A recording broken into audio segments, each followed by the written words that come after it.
Hello everybody. In this video, I'll give you some important tips for your Viva examination. In my last video, I'd given you some important tips for theory exam. Those who haven't seen it may please do so. So let us go some important points or some tips for the Viva exam. First and foremost, check your Viva timetable and confirm the dates. See if any changes are made or if the Vivas are postponed, because many times happens that the external examiner, the appointments are overlapping. They have on the same day two colleges. They cancel one college and they keep one college. So the dates are postponed. So always ask your college and see whether the timetable stands still good. And again, for the Vivas, also be present at least half an hour before your Viva examination. Well, for the Viva, you don't have to study so much in detail as you did for your theory. Always revise your question paper asked in the exam for the Viva. Whatever your theory question paper is there, please see that you know all the answers to all the questions, because many a times in the Viva, some examiners, especially the external, they ask for the theory paper and they again ask from there only, all your whole Viva is conducted again on the same theory paper.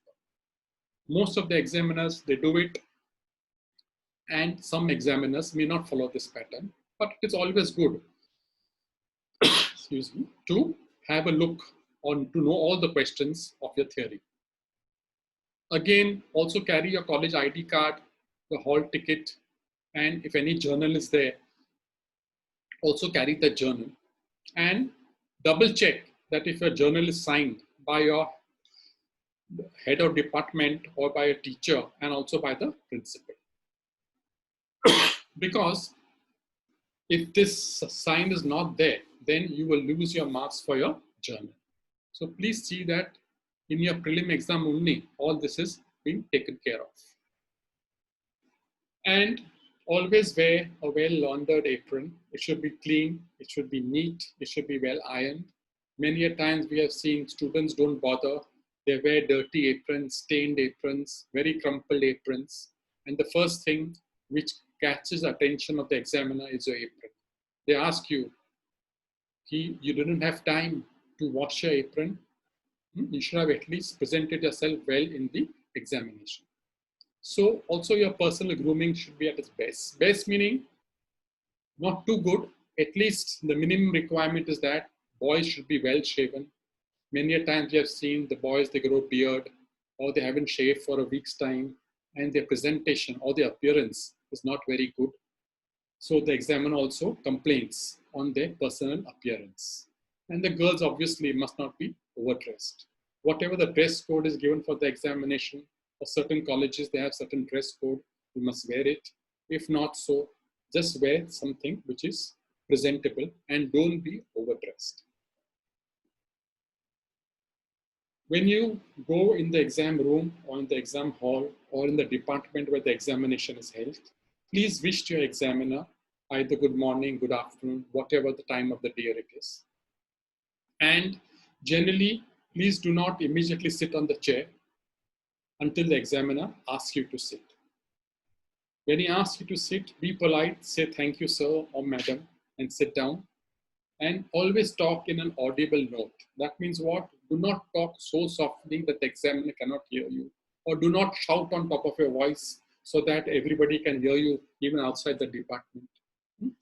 Some people have the habit of giggling or laughing or smiling unnecessarily if they don't know the answer. Please do not do that. It creates a bad impression. In the Viva, suppose you do not know the answer, then please be honest or be frank and tell the examiner, sir, madam, I'm sorry, I haven't studied this or I don't know the answer. If you guess and the guess is not correct, then it will make the examiner very annoyed or very angry. And always speaks in the English language. Do not talk in do not talk in Marathi or in Hindi language, all right? English is the language of the university, so please talk in English language only. Do not be very hasty in answering. Answer slowly and talk clearly so that all your words are heard correctly. Do not talk in a hasty manner. Otherwise, examiner will not be able to understand what you are talking. Let the examiner finish asking the question and then answer. It may so happen that the examiner asks you a question and you know the answer or you're very eager to answer. So even before he finishes the question, you start answering. Please do not do that. Wait for the examiner to finish the question and then answer. Well, if you're presenting your case, if you're taking the case in the OPD and you're presenting it, then please present it with confidence. Here, please highlight the important issues of the case or the important highlights of the case. And generally, when you say the case or when you present your case, see that you know it well. Try and look less at the supplement in which you have written the case. At times, if you forget, then you can refer the supplement and again say so. So out here, your communication skills will be put to test. How you are sitting, how you are presenting, how you are talking, and in what way you are talking. It should be very well done so as to impress the examiner. At the same time, please do not be overconfident while answering, as it may not get well with the examiner or not go well with the examiner. So go on a medium note and answer it. Even if you know everything, even if you're confident, yes, I know everything what the examiner is asking me. Fine, don't show so much confidence, just answer it normally. Please remember that an experienced examiner can judge the student by the first 2 or 3 questions he or she asks. So a person with experience or examiner with experience will just come to know your caliber from the first few questions which he asks. If the examiner gives you a choice of questions to be asked, please tell him of your preferences. Many a times the examiner, if they're good, sometimes they ask you, okay, tell me your favorite topic or which topic you have studied well, I will ask you on that. See, some people, they feel shy or they don't know what to say or they don't say the topic. So what does the examiner do? Then the examiner thinks you know everything. He may ask you a question which you may not know something about it. So if given a choice by the examiner, please say, sir, madam, you can ask me on this topic. I have studied it well. That is fine. Okay, so but please give that choice if the examiner asks you. Another important point is, please do not argue with the examiner. That's very important. Many a times we have seen that there's an argument going on sometimes with the student and the examiner. And the student argues that he's right, examiner argues that he's right from his point of view. So this sometimes goes on and then it becomes a very bitter battle and it becomes quite difficult to get good marks. So even if you're still correct, do not argue. See, many a times, sometimes concepts in organon, they differ from teacher to teacher.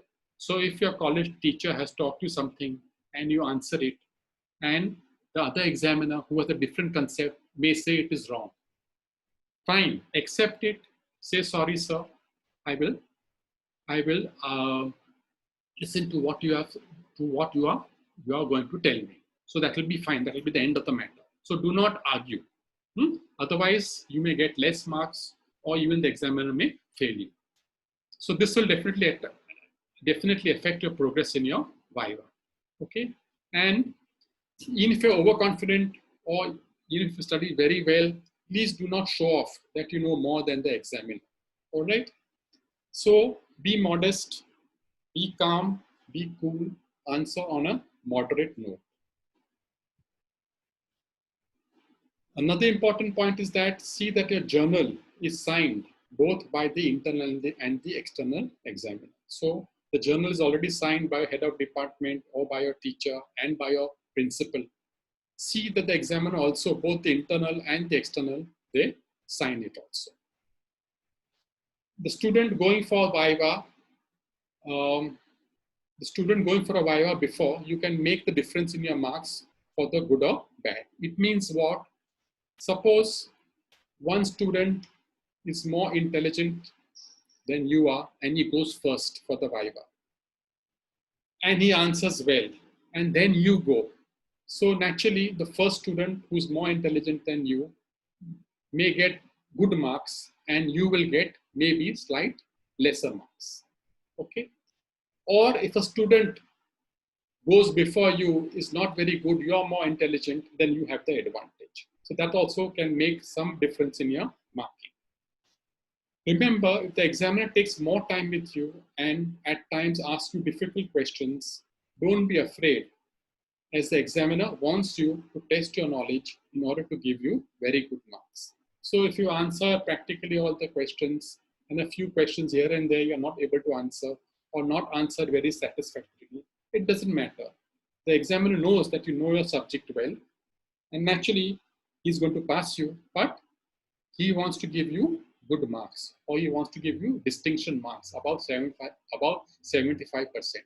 So for that, they ask you difficult questions to see or to test your knowledge. If you can answer that, then directly your marks shoots up to above 75. So sometimes, you go out and ask your friend that the examiner had only asked me for 5 minutes, and for you, the examiner took 20 minutes. Okay, so that doesn't matter.